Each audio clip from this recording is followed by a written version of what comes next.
durante todas las Semanas Santas y desde hace ya muchos años hemos estado juntos en estas descripciones. Pero hoy sumamos a nuestro equipo de narración, de descripción, a nuestro buen amigo Fray Nelson Castillo. Él es el párroco de Nuestra Señora del Perpetuo Socorro. Estuvo con nosotros para las transmisiones de la Avenida Guatemala de Su Santidad Juan Pablo II y hoy le hemos invitado para que nos acompañe en esta serie de transmisiones. Así que, buenos días, Carlos. Buenos días, Edgar. Buenos días al pueblo católico de Guatemala. Está siempre pendiente de estas transmisiones especiales que realizamos semana con semana, Semana Santa, por supuesto. Y les llevaremos hoy la procesión, la salida de la procesión del Templo Recoleto. Jesús del Consuelo sale hoy en su paso procesional por calles y avenidas de la ciudad capital. Pero antes de que esto suceda, vamos a dejarle la oportunidad al licenciado Miguel Alfredo Álvarez Arévalo para que nos lleve en una retrospectiva al origen en sí de lo que es esta procesión y de lo que es el Templo Recoleto. Buenos días, licenciado. Muy buenos días. Es mucho gusto estar un año más y poder participar con el pueblo de Guatemala en estos eventos de culto externo. Pero sobre todo, la importancia que vemos es que hay que utilizar los recursos didácticos, como muy bien ha indicado ya Edgar, y poder vincularnos en el pasado, el presente y el futuro.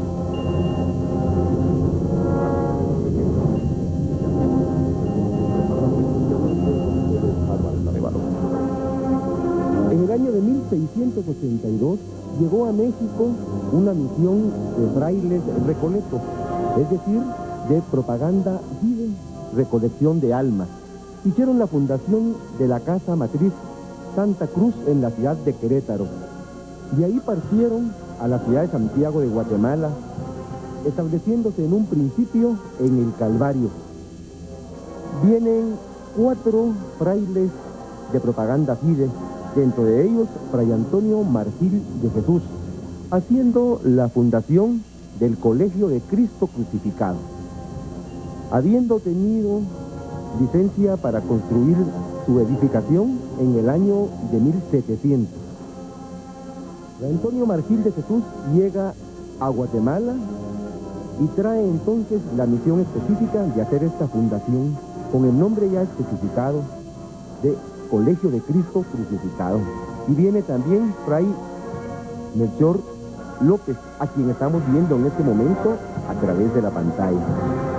La fundación, acaecida en el año de 1700, trae entonces consigo la edificación del gran conjunto Recoleto, el cual estuvo a cargo del arquitecto guatemalteco José de Porres. Se inicia en la construcción de tan imponente conjunto el hijo de ese arquitecto, Diego de Porres. Durante los trabajos de construcción murió José de Porres, quien tenía el título de arquitecto mayor de la ciudad de Santiago de Guatemala. Continúa con tan importante obra el ya referido Diego. La finalización de estos trabajos tuvieron el año de 1717. Coincidentemente, durante ese año, el día 29 de septiembre, la ciudad de Santiago de Guatemala se vio afectada por los terremotos de San Miguel, por lo cual Diego, quien había entrado en contacto con esta construcción, hace los trabajos de reconstrucción y podemos ver la fachada de la recolección allá en la ciudad de Santiago de Guatemala, hoy la antigua.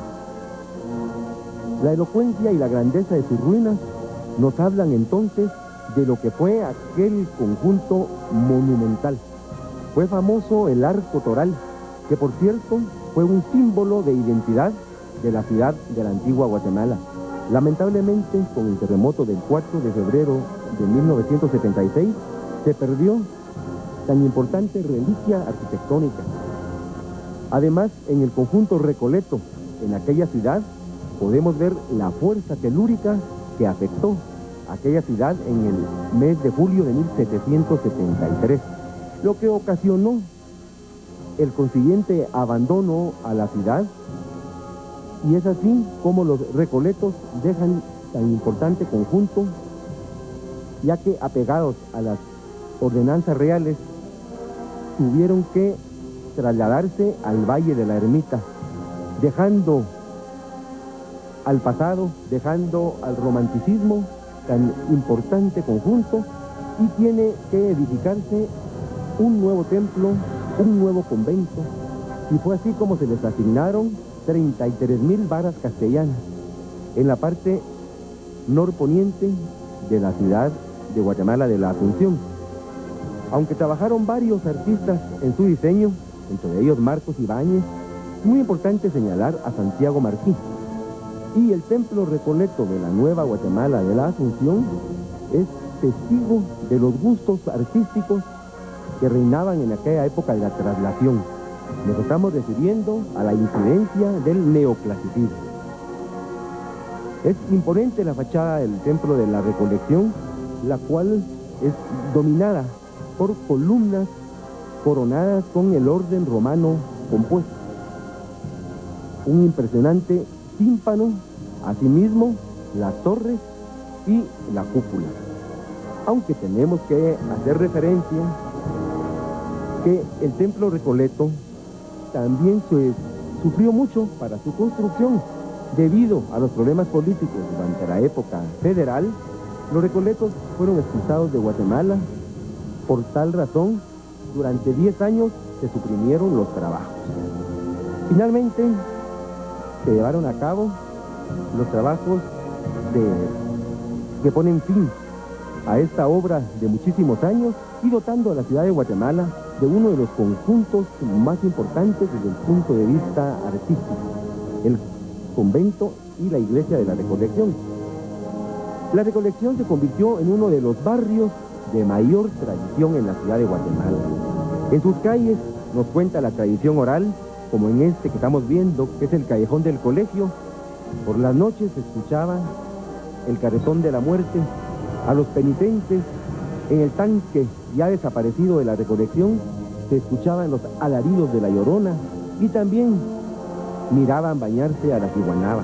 Quiere decir entonces de que este barrio de la Recolección está cuajado de leyendas y está cuajado de historias. Asimismo, a través del barrio podemos ver los gustos artísticos que han habido en Guatemala desde la época de la traslación, porque vamos a encontrar las viejas casas coloniales con algunos elementos neoclásicos, algunas con elementos Art Nouveau y sobre todo la incidencia del Art Deco. A través del Callejón del Colegio podemos ver la iglesia Recoleta, la primera calle, y luego llegaríamos al Callejón de la Cruz, la tercera avenida A. Callejón lleno de historia también, donde las leyendas dan rienda suelta a la imaginación de los pobladores del barrio Recoleto acerca de lo que son esos personajes creados por la mentalidad popular, pero llenos de incidencia en nuestra idiosincrasia. Afortunadamente, el barrio de la Recolección sigue siendo uno de esos barrios de Guatemala llenos de tradición. Para los estudiosos del arte, la Recolección se convierte entonces en uno de los templos dignos de la admiración artística, donde vemos con beneplácito cómo el neoclasicismo que imperó en esta ciudad desde finales del siglo XVIII y gran parte del siglo XIX manifiestan entonces el espíritu creador del guatemalteco. Y en el altar mayor de la Recolección tenemos a Cristo crucificado, quien da nombre precisamente a este conjunto. Y podemos ver la belleza de la cúpula, el crucero, las cornisas, las pechinas que tienen en relieve las figuras de los 4 evangelistas, San Juan, San Lucas, que estamos viendo en este momento, San Mateo. Cada figura del evangelista con su símbolo iconográfico, y San Marcos con su característico león. Recordamos el león de Venecia. Y el crucero, donde se encuentra la capilla de Pasión. Y en este momento podemos apreciar el esplendor de un huerto de Cuaresma. La alfombra polícroma, donde tenemos el diseño del guatemalteco, la ecología a través de los tucanes, el colorido, y sobre todo tenemos que mencionar de que el huerto es parte fundamental de la tradición guatemalteca. Este huerto nos recuerda a la familia Armas, quien lo ha elaborado haciendo uso de los recursos tradicionales y sobre todo del ingenio del guatemalteco. El huerto es una de las tradiciones que nos vinculan con el ayer y con el presente, porque aquí vamos a encontrar raíces, las raíces indígenas a través del sentido de la ofrenda, las raíces occidentales y sobre todo el resultado, el guatemalteco. Y vemos ahora la dulzura de la imagen de Jesús Nazareno, llamado precisamente del consuelo, dado a que su dulce mirar nos llama precisamente a la reflexión y a pedirle y a solicitarle que nos dé el consuelo que tanta falta nos hace a todos los guatemaltecos. Y el consuelo solo puede emanar de nuestro Señor. Aquí podemos ver la belleza del rostro donde el artista guatemalteco fue capaz de darle vida a través de la plasticidad al dolor, a la dulzura y al consuelo. La mirada de ojos castaños, eminentemente profunda, que nos está pidiendo de que olvidemos un poco este mundo terrenal y que busquemos el consuelo a través del mensaje del Señor. Podemos apreciar esta belleza no solo de la imagen, sino que la capilla en sí, ya que nos da a hablar de lo que es el clasicismo aplicado en la arquitectura de Guatemala. Es una capilla circular, donde podemos apreciar los órdenes clásicos. Y es entonces así como podemos ver y sentir que la recolección y sobre todo sus procesiones de Semana Santa nos identifican como guatemaltecos, porque a través de estas calles recoletas, a través de esas tradiciones propias de la recolección, propias de la ciudad de Guatemala, nos identifican como auténticos guatemaltecos que tenemos un pasado y por lo cual tenemos que luchar por un futuro mejor sin desconocer nuestras auténticas raíces.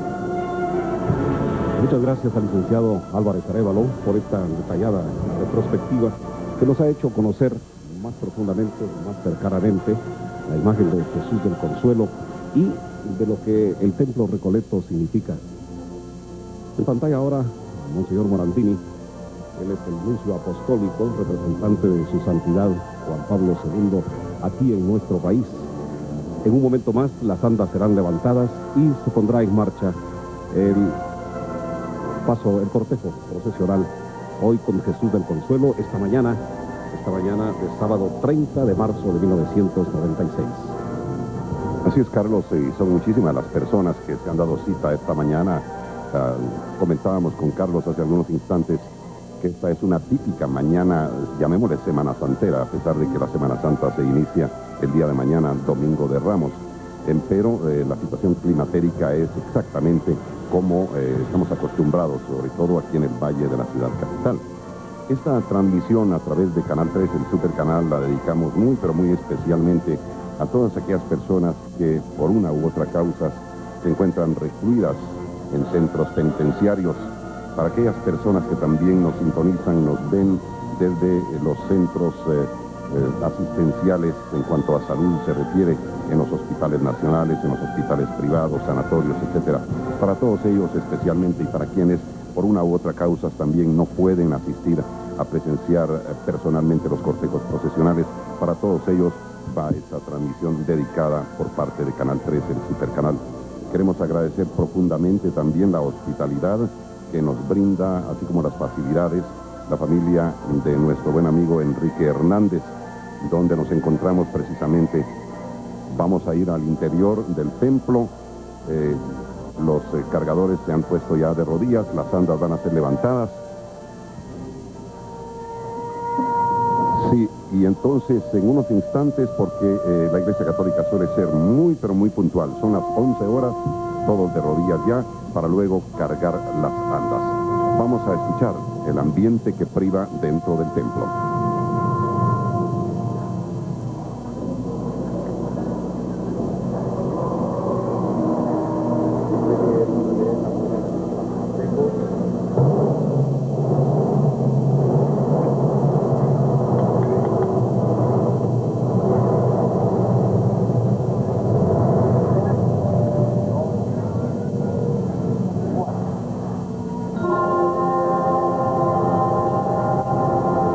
andas han sido levantadas en este momento, son las 11 horas en el territorio guatemalteco. Nosotros estamos dando la bienvenida a esta procesión hermosa, imponente, que va a recorrer parte de las principales calles de la ciudad capital de Guatemala. Para la descripción, nosotros hablaremos con Carlos más adelante de la alegoría de las andas cuando la tengamos aquí frente a nuestras unidades móviles. Nuestras cámaras también se encuentran dentro del templo, pero en tanto llega ese momento, vamos a dejarlos en compañía de nuestros amigos Byron Valdizón y Fray Nelson Castillo Valle. Buenos días y bienvenidos a esta transmisión de Canal 3, el Supercanal. Muy buenos días a todos. Buenos días Byron, buenos días Carlos, buenos días Edgar y muy buenos días a todos los televidentes. Estamos en este sábado de Ramos, la víspera de la Semana Santa, y estamos compartiendo este cortejo procesional que nos habla precisamente del capítulo 12 del libro de Éxodo, en donde vamos a observar una serie de símbolos que nos sitúan en el momento en que Yahvé, utilizando a su siervo Moisés, le pide para que el pueblo de Israel, esclavizado en la tierra egipcia, pueda liberarse. Y es por eso, Fray Nelson, que en este momento sobre las andas, en la parte frontal, estamos observando el momento en que el ángel, lastimosamente no tenemos la parte frontal, pero allí se nos hace una cita de Éxodo en el capítulo 12, cuando el Señor dice: en esa noche yo pasaré, y pasaré para salvar a mi pueblo Israel. Precisamente el significado de la figura del ángel en el libro del Éxodo es el enviado de Dios que viene para liberar al pueblo de Israel, y se pide que las puertas de los judíos sean pintadas, por decirlo de alguna manera, con la sangre del cordero que han sacrificado, el cordero pascual que nos proyecta hacia la persona de Cristo.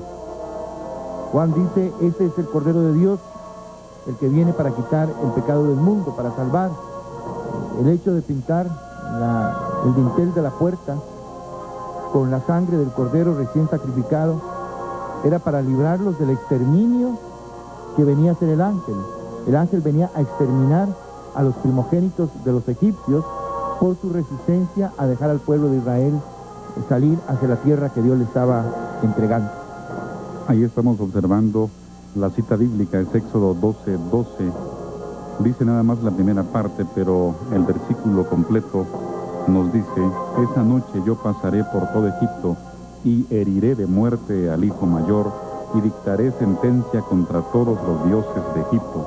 Yo, el Señor, lo he dicho.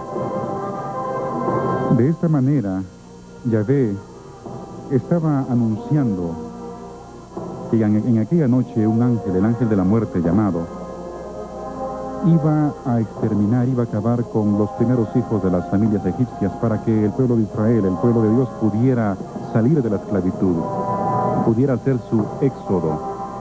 Y la señal era, como les había dicho el Señor, que debían tomar un cabrito, un cordero, y debían degollarlo. Y con la sangre de ese cordero, como dijo Fray Nelson, debían pintar la puerta de su casa, el frente de su casa, para que de esa manera el ángel de la muerte supiera que ahí había gente de Dios, había gente que estaba creyendo en su Dios, y el ángel de la muerte no pasaría ahí con la plaga, pero sí pasaría en la casa de los egipcios. Tanto así que el hijo, el primogénito del faraón, muere. Más adelante, en la parte trasera de las andas, vamos a observar esa escena que nos narra buena parte del capítulo 12. Yo quería hacer referencia, Fray Nelson, estamos viendo en las esquinas de las andas a estos símbolos también tan propios del templo Recoleto, como son los serafines, que llevan sus alas cubriéndose el rostro, porque según se dice que los serafines son los seres más cerca de Dios y que no los pueden ver, solo Dios puede verlos, y en tal razón están cubriéndose el rostro.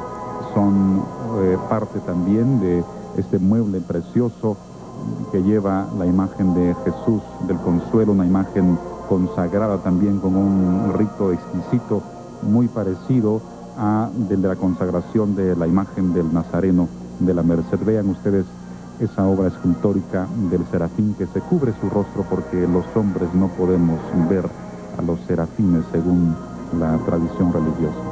Sí, y creo yo que es bueno aprovechar esta oportunidad porque las procesiones tienen un sentido y un significado. Son medios catequéticos. Pensemos nosotros que fácilmente las palabras se olvidan, las palabras no se entienden, pero lo que entra por nuestro sentido, sobre todo por el sentido de la vista, sí como que se graba en nosotros, es como si tomáramos una fotografía y quedara estampado en el papel, en el negativo, la imagen que hemos captado con el lente de la cámara. Entonces, creo que las procesiones tienen un sentido pedagógico, y es muy importante poder explicar cada uno de los signos, tanto incrustados en el anda como aquellos signos que constituyen el adorno de cada una de las procesiones. Creo que hay que resaltar un hecho: las procesiones tienen dos sentidos y dos significados. En primer lugar, lo que señalaba son clases de catecismo, son medios catequéticos para transmitir un mensaje al pueblo de Dios, para transmitir un mensaje al pueblo fiel. Y en segundo lugar, el caminar es muy importante en la vida del pueblo de Israel y en la vida del nuevo Israel, que es la iglesia, que es el sentido de la peregrinación. Así es, Fray Nelson.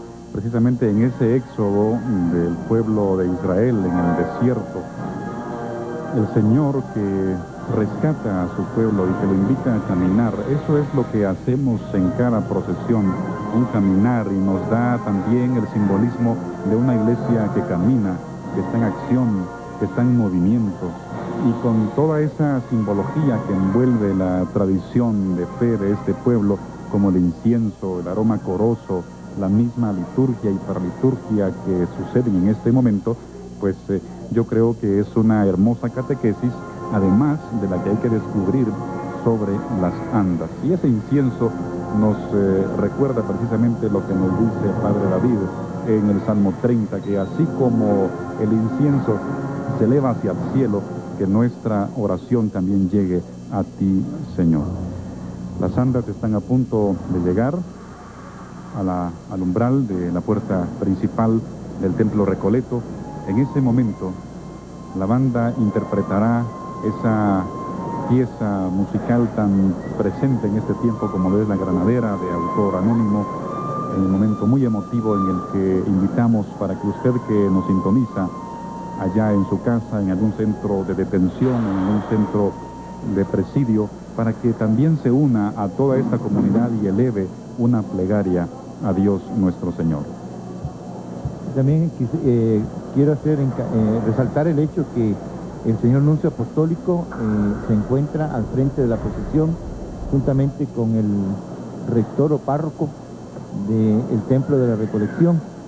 El señor nuncio ha querido venir a hacer presencia, sobre todo en este año de la visita de su santidad del Papa Juan Pablo II, a esta que podríamos llamar de alguna manera la primera procesión de la Semana Santa, porque de hecho va a recorrer las calles de la ciudad durante la tarde y buena parte de la noche, cuando ya se inicia la Semana Santa. Vemos allí también unos símbolos que nos ubican en la cultura egipcia, unas cobras que también vienen a sumarse al decorado que han hecho los hermanos recoletos. Alrededor de las andas vamos a ver una serie de signos egipcios, y es más, tuvieron el detalle, Fray Nelson, en la parte de atrás también hay una escrituración en hebreo propio, en donde se dice Dios salva a su pueblo. Y en la medida en que las andas puedan estar con mayor acceso hacia nuestras cámaras, vamos a observar toda esa simbología egipcia. Y yo creo que también es importante hacer ver, Fray Nelson, que como usted apuntaba, que Jesucristo es precisamente el Cordero de Dios que salva a su pueblo, y que así como en aquel momento fue sacrificado un cordero para que su sangre pudiera salvar al pueblo de Israel, hay que pensar también en Jesucristo, que derramó su sangre para la salvación de todos nosotros, que derramó su sangre para la salvación nuestra, y podemos liberarnos, así como en el pueblo israelita se liberó de la esclavitud egipcia.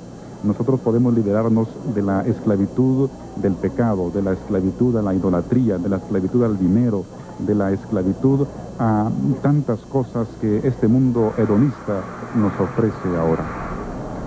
El cordero, según el ritual del sacrificio del cordero, tiene que ser un corderito sin mancha, sin absolutamente ningún defecto, y sería sacrificado y tenía que ser comido esa misma noche.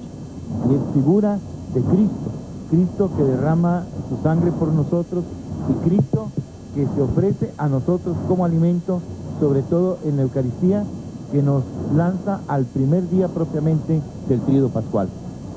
Así es, Fray Nelson. En este momento las andas que llevan en sí a Jesús Nazareno del Consuelo están saliendo precisamente de el ingreso mayor del templo de la Recolección. Seguramente escucharemos las notas de la granadera, que esto suele acontecer en ese preciso momento cuando las andas salen de cada uno de los templos. A propósito de templos, más adelante yo quisiera conversar unos instantes con Fray Nelson. Vamos a escuchar la granadera y luego volveremos para continuar esta descripción.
Ha finalizado ya la granadera, y es porque las andas que conducen a Jesús Nazareno del Consuelo están ya en el atrio del templo Recolecto. Vamos a poder admirar entonces ahora en toda su plenitud y esplendor las andas y la alegoría, que nos va a permitir también poderla describir. Así es, Carlos. La alegoría lleva un nombre y es la Pascua y la muerte de los hijos mayores. La base bíblica es la siguiente: esa noche yo pasaré por todo Egipto y heriré de muerte al hijo mayor de cada familia egipcia y a las primeras crías de sus animales, y dictaré sentencia contra todos los dioses de Egipto. Yo, el Señor, lo he dicho. Éxodo 12:12. Moisés mandó a llamar a todos los ancianos israelitas y les dijo: vayan y tomen un cordero o un cabrito para sus familias y mátenlo para celebrar la Pascua. La sangre debe quedar en una palangana. Tomen después un manojo de ramas de hisopo, mójenlo en la sangre y unten la sangre por todo el marco de la puerta de la casa. Ninguno de ustedes debe salir de su casa antes del amanecer. Cuando el Señor pase para herir de muerte a los egipcios, verá la sangre en todo el marco de las puertas y pasará de largo por esa casa. Así el Señor. Éxodo 12:21-23. A medianoche, el Señor hirió de muerte al hijo mayor de cada familia egipcia, lo mismo al hijo mayor del faraón que ocupaba el trono, y al hijo mayor del que está preso en la cárcel, y también a las primeras crías de los animales. El faraón, sus funcionarios y todos los egipcios se levantaron esa noche y hubo grandes gritos de dolor en todo Egipto. Éxodo 12, 29, 30. Hablando de los detalles del adorno, podemos decirles lo siguiente.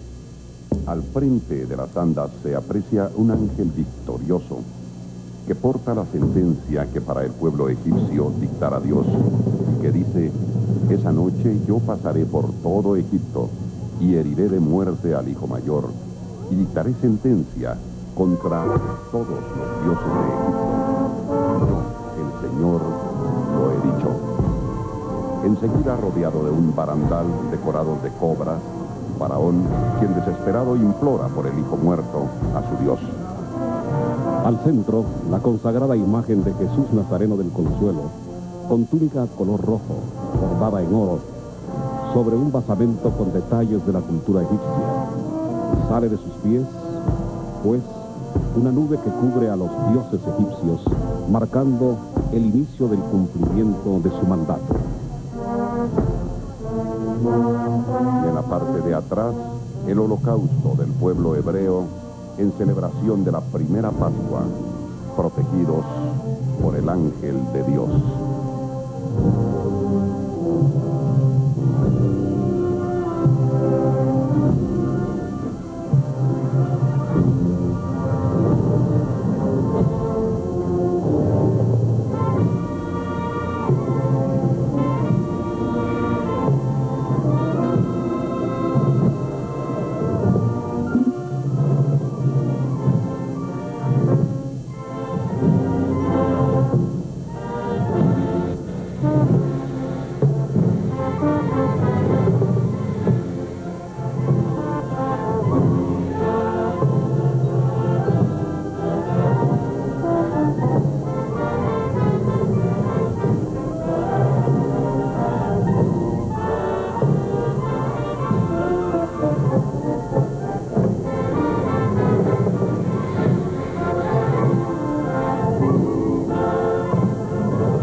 Escuchamos la marcha Lágrima de Mónico de León, ya en las afueras del templo, cuando la consagrada imagen de Jesús de Consuelo está impartiendo su bendición. Estamos observando también a San Juan, el discípulo amado, que siguió a Jesucristo hasta el pie de la cruz. Y más atrás, María Magdalena, una de las imágenes de las Magdalenas más hermosas que hay en nuestro país. Observen ustedes ese rostro tan exquisito que nos presenta a una mujer más que hermosa físicamente, limpia ya de pecado. Precisamente creo que la figura de la Magdalena es muy importante durante este tiempo de la Semana Santa, porque fue una gran pecadora que al encuentro con Jesús lloró copiosas lágrimas por sus muchos pecados, y lloró precisamente a los pies de Jesús. Simón el fariseo no había ofrecido a Jesús el agua tradicional para lavar los pies, y sin embargo ella lo lavó con sus lágrimas, lo secó con su cabellera y derramó un perfume de nardo en los pies de Jesús. Creo que esto es una figura muy pedagógica, muy catequética, porque nos dice que todos somos pecadores, que debemos llorar por nuestros pecados, llanto de arrepentimiento sincero y de cambio, para que Jesús nos perdone. Y creo que el encuentro con Jesús en cada una de estas celebraciones de la Semana Santa, tanto las procesiones como la liturgia, debe ayudarnos para poner en nosotros ese espíritu, esa actitud y ese comportamiento. Un detalle importante, ya que estamos observando las andas de Jesús del Consuelo, es que quienes salen al encuentro de esta procesión van a observar una serie de figuras que representan a varios dioses egipcios. Por ejemplo, el faraón está adorando a un dios egipcio con su hijo prácticamente muerto. Y para que ustedes se ubiquen mejor, allí han puesto a Anubis, que es el dios con cabeza de chacal, que es el protector de las tumbas, o sea, de los muertos. También han puesto a el dios egipcio Tot, que es un dios lunar de la sabiduría, que tiene cabeza de pájaro. A Set, que es dios del agua y de la destrucción, tiene una cabeza de carnero. Y también está Horus, que es el dios del cielo y de la bóveda celeste, es el divo del sol, que allí lo han puesto y se representa así dentro de la simbología de los dioses egipcios, con una cabeza de halcón. Y así como aquel pueblo egipcio adoraba a aquellos dioses falsos, pues hoy en día también sabemos, ¿verdad, Fray Nelson?, que hay muchos hombres que doblan sus rodillas y que rinden tributo a otro Dios que no es Dios, el Señor de señores. Y creo yo que es importante también resaltar un hecho. Muchas veces podemos confundirnos y podemos tratar de hacer a Dios a nuestra imagen y semejanza. Por eso debemos replegarnos al mensaje de la Escritura y a la enseñanza de la Iglesia, para que creamos en el Dios verdadero, el Dios que libera, el Dios que hace de nosotros hombres y mujeres nuevos, en quien ya no tiene dominio ni poder el pecado. Pero no podemos crearnos, insisto en esto, un Dios a nuestra propia imagen y semejanza, sino que el Dios verdadero, el Dios que nosotros debemos adorar, el Dios de Jesucristo, es el Dios contenido en la Sagrada Escritura, tal como nos la presenta la enseñanza de la Iglesia, que ha recibido la fuerza del Espíritu Santo para decirnos: ese es el Cristo y esto es lo que Cristo quiere de nosotros en este año de 1996. A veces nos preguntamos por qué San Juan y por qué la Magdalena en las procesiones, y es que son los personajes que acudieron hasta el Calvario, hasta esa cima en donde Jesucristo entregó su vida por la salvación nuestra. San Juan, el discípulo amado, y la Magdalena allí presente, representando a todo este pueblo, y desde luego la Virgen María, que en breve estará ella saliendo en la imagen del Templo Recoleto para también seguir ese Via Crucis de su Hijo Jesucristo. Ya que las cámaras nos regalan esta escena, y vemos al faraón, a Ramsés, pidiéndole a su dios egipcio que salve a su hijo, pero ya Dios había dado la determinación y el faraón no lo quiso entender. Habían enviado ya a través de Moisés, o se habían enviado a través de Moisés muchos anuncios y muchas plagas también, y el faraón, duro de corazón, no quería atender el llamado de Dios, hasta que llega esta última plaga, la 10ª plaga, en donde por allí vamos a ver, creo yo, y ustedes que van a salir al encuentro, esa nube que va cubriendo a los dioses egipcios y que pronto se pondrá blanca en el momento en que llega la sangre del Cordero. Y ahí está Nuestra Señora de Dolores, la Virgen María, saliendo de su templo. Es el sueño de José lo que representa el adorno del anda de la Santísima Virgen María. Aquel momento que como hombre dudó, pero el ángel de Dios, el enviado de Dios, vino a anunciarle que lo que su mujer iba a concebir era obra del Espíritu Santo. El niño que lleva en su seno es obra del Espíritu Santo, es el Dios hecho hombre. La figura del ángel presente en el adorno de las andas del Señor del Consuelo, y el ángel también presente en el adorno de la Santísima Virgen María, en dos momentos.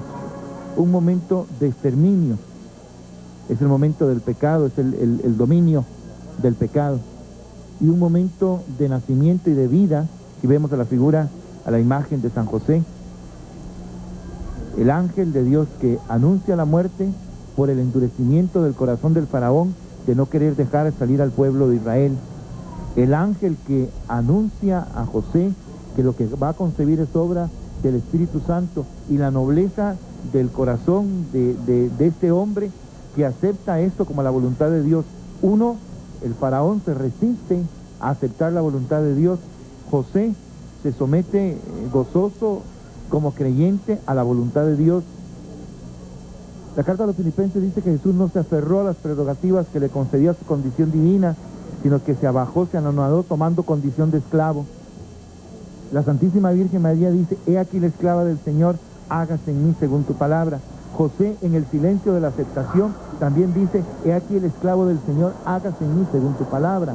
Los tres, el Padre, la Madre y el Hijo, entregan la voluntad al Padre para que, como nos lo enseña Jesús en la oración del Padre Nuestro, hágase tu voluntad en la tierra como en el cielo.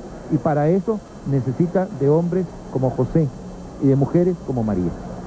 Vemos allí en la parte frontal a José en sueño, durmiendo, porque así nos lo cuenta San Mateo en el capítulo 1, en versículo 20, que José estaba durmiendo. Parece ser que José tenía tantas tribulaciones, tantas penas, y que Dios tenía que dormirlo para poder hablarle. El corazón de José estaba confundido porque prácticamente su novia, la Virgen María, estaba esperando, y entonces el ángel le habla, le dice estas palabras: José, descendiente de David, no temas llevar a tu casa a María, tu esposa, porque la criatura que espera es obra del Espíritu Santo. Y fue así como José atiende esas palabras. Al centro de las andas vemos a la Virgen María con esa espada que atraviesa su corazón, ese anuncio que recibe ella del anciano Simeón, y que prácticamente la Virgen María, desde el momento de la anunciación, ella sufre con esa espada atravesada, porque hay una serie de situaciones que diríamos que ponen a prueba su fe.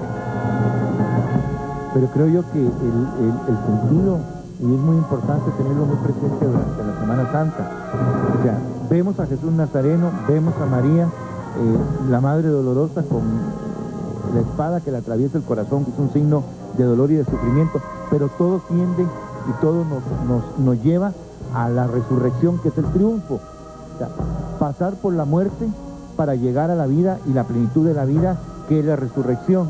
No debemos olvidar que toda esta pedagogía de la Semana Santa, de las procesiones sobre todo, deben llevarnos a vivir en plenitud a Cristo resucitado, pero Cristo resucitado vivo en nosotros, con las palabras de San Pablo: vivo, pero no soy yo quien vive, es Cristo Jesús quien vive en mí.